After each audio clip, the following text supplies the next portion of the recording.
Ulasan CNA ini seakan menyatakan atau melukiskan bahwa sifat Gibran yang sebenarnya adalah sok pintar dan sok kuasa karena bapaknya adalah presiden negara ini. Kemarin keluar berita di media ya, ada pernyataan dari Pak Mahfud MD yang disampaikan dalam acara Tabrak Prof. Ini acara konsultasi hukum dan politik ya bersama Pak Mahfud dan kalangan anak muda. Kata Pak Mahfud, Gibran dilatih untuk mempermalukan saya. Maksudnya untuk mempermalukan Pak Mahfud ya. Pak Mahfud menceritakan mengapa pertanyaan dan pernyataan Gibran itu dinilai receh oleh beliau. Pertanyaan itu lebih pantas ditujukan untuk anak kelas 3 SD, kata beliau. Cara mengatasi greenflation. Terima kasih. Masih ada waktu, Bapak Gibran. Aturan istilah. Kami sampaikan kembali terminologi atau singkatan, mohon untuk dijelaskan. Enggak, tunggu. Silakan dilanjutkan. Masih ada waktu. Ini tadi tidak saya jelaskan karena kan beliau kan seorang profesor. Sesuai dengan aturan. Greenflation adalah inflasi hijau. Sesimpel itu. Kita kalau bertanya dalam sebuah forum ya, tentu ada etikanya, ada tata caranya. Bukan seperti mengajukan pertanyaan dalam acara cerdas cermat, misalnya langsung tanya, apa yang dimaksud dengan global warming? Ini kan levelnya debat capres, sehingga harus memenuhi unsur akademis seperti yang disebut oleh Pak Mahfud. Ada latar belakangnya atau ada peristiwanya dulu, baru ke pertanyaan. Contohnya ya pertanyaan dari para panelis ya. Formatnya itu kan semua kan begitu ya, dipaparkan dulu kejadiannya apa, latar belakangnya apa, baru kemudian ditanyakan sesuai konteks yang ada. Dan Gibran ini dengan gaya yang sok pinter menyebut bahwa kan Pak Mahfud seorang profesor. Ini sebuah pernyataan yang sangat dangkal ketika diucapkan dalam sebuah debat capres-cawapres. Jadi levelnya Pak Mahfud itu di sini ya, kemudian oleh Gibran berusaha diturunkan sampai di levelnya dia, di bawah sini, di level anak SD. What? Indonesia tanah air beta, pusaka abadi nan jaya. Oh dibalik ya, kan Gibran seorang wali kota, masa nggak tahu caranya bertanya kepada seorang profesor di sebuah forum formal nasional seperti debat cawapres ini? Itu hanya satu contoh ya. Saya kira hampir semua pengamat politik di luar kubu Prabowo ya, itu sepakat bahwa kelakuan Gibran memang tidak mencerminkan adab dan etika.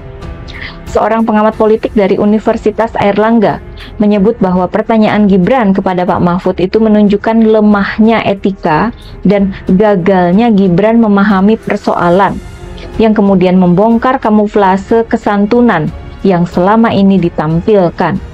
Gibran bahkan tidak bisa menjelaskan apa itu greenflation secara mendetail. Dia langsung melompat ke contoh aksi demonstrasi di Prancis.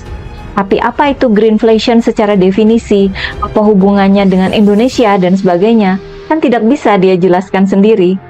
Hanya timnya sendiri seperti Prabowo dan Hovifah yang menilai penampilan Gibran dalam debat itu berkualitas. Nah, kelakuan Gibran yang disebut dengan kata songong oleh banyak netizen ini ya, juga mendapat perhatian dan diberitakan oleh beberapa media asing. Media dari Singapura, Channel News Asia ya, singkatannya CNA, menyebut sikap Gibran itu dengan kata rude, yang artinya kasar atau tidak sopan ya. Sikap yang kasar ini menyebabkan sentimen negatif yang sangat tinggi di kalangan publik. CNA juga melaporkan bahwa di media sosial, para netizen menilai sikap Gibran ini tidak menghormati Pak Mahfud yang jauh lebih tua dan yang saat ini sedang menduduki jabatan penting dalam pemerintahan Presiden Jokowi, bapaknya Gibran sendiri. Ulasan CNA ini seakan menyatakan atau melukiskan bahwa sifat Gibran yang sebenarnya adalah sok pintar dan sok kuasa karena bapaknya adalah presiden negara ini. Padahal baru saja kan Presiden Jokowi bicara soal serangan personal dalam debat capres, sehingga katanya debat capres itu tidak mendidik. Nah, itu anaknya sendiri gimana Pak? nggak ada hormatnya, nggak ada etikanya, nggak ada adabnya, sampai diberitakan dalam media asing. Media dari Jepang, Nikkei Asia ya, juga menyoroti sikap Gibran selama debat yang berupaya tampil pintar dengan menggunakan istilah-istilah teknis yang tidak umum. Gibran menggunakan istilah teknis yang nggak umum itu disebut sebagai upaya untuk membuat lawan debatnya seolah-olah terlihat bodoh. Namun, strategi itu justru menjadi bumerang bagi Gibran.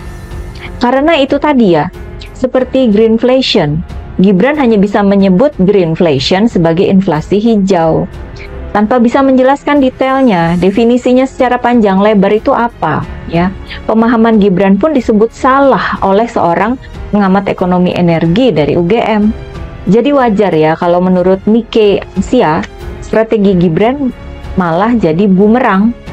Hasilnya, Gibran dihujat publik hingga sesudah debat usai, sampai besoknya dan besoknya ya, dengan sebutan tidak sopan, cringe, songong, tengil, dan lain sebagainya.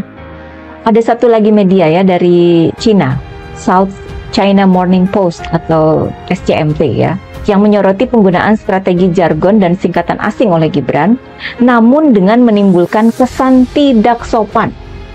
SCMP juga mengutip pendapat seorang dosen senior politik Indonesia di Universitas Murdoch, Australia, Ian Wilson.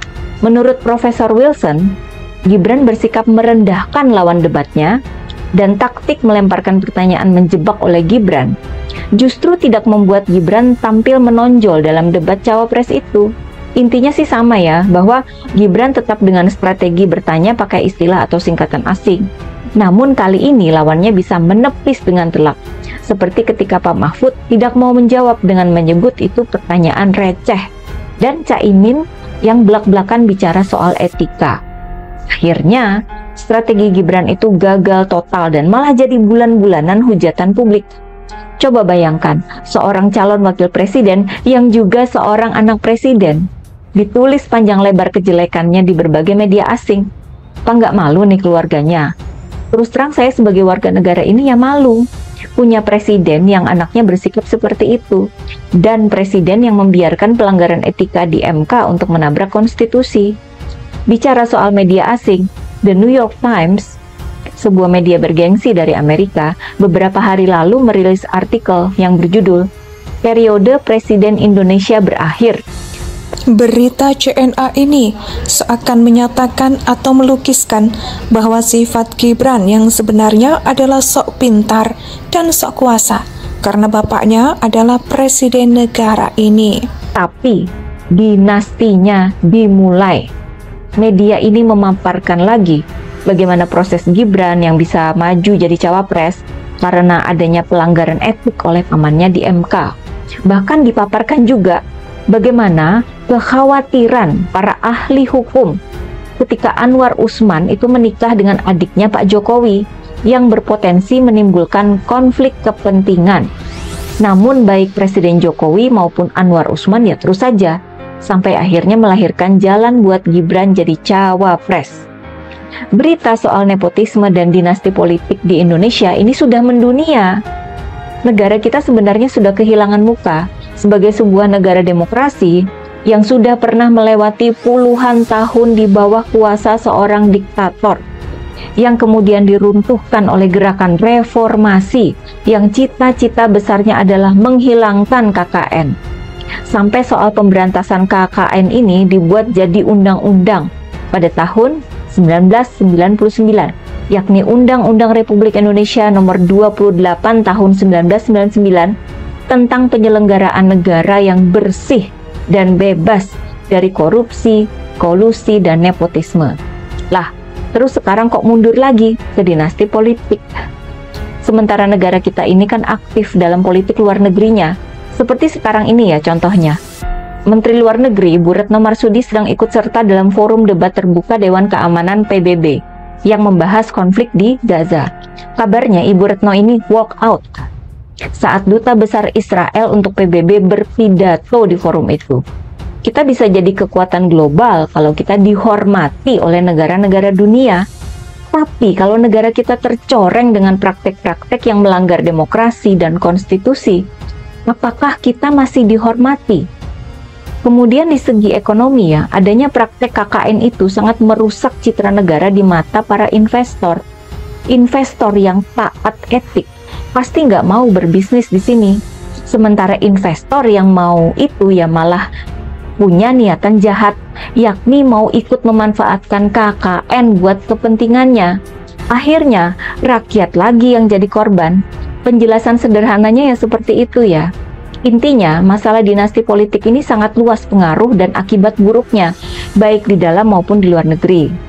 Apalagi setelah terbongkar kelakuan Gibran di depan publik. Ternyata wajah aslinya jauh sekali, bahkan berlawanan dari kesantunan yang selama ini dipertontonkan. Salaman sampai nunduk-nunduk, itu hanya tipuan belaka. Aslinya yang nggak punya etika, tidak punya adab, mau menang sendiri, dan tidak punya rasa hormat pada orang-orang yang lebih tua. Apakah kita mau nanti anak-anak para generasi muda negara ini meniru kelakuan Gibran? Silahkan tanyakan ke diri teman-teman sendiri ya. Pilihan politik itu bebas. Silahkan memilih, memakai hati nurani ya. Ingat ya, keluarga itu nomor 1, persahabatan itu nomor 2, dan pilih presiden itu nomor 3. Begitulah kura-kura.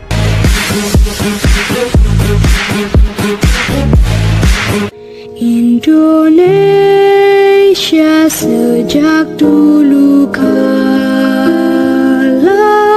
tetap dipuja-puja bangsa.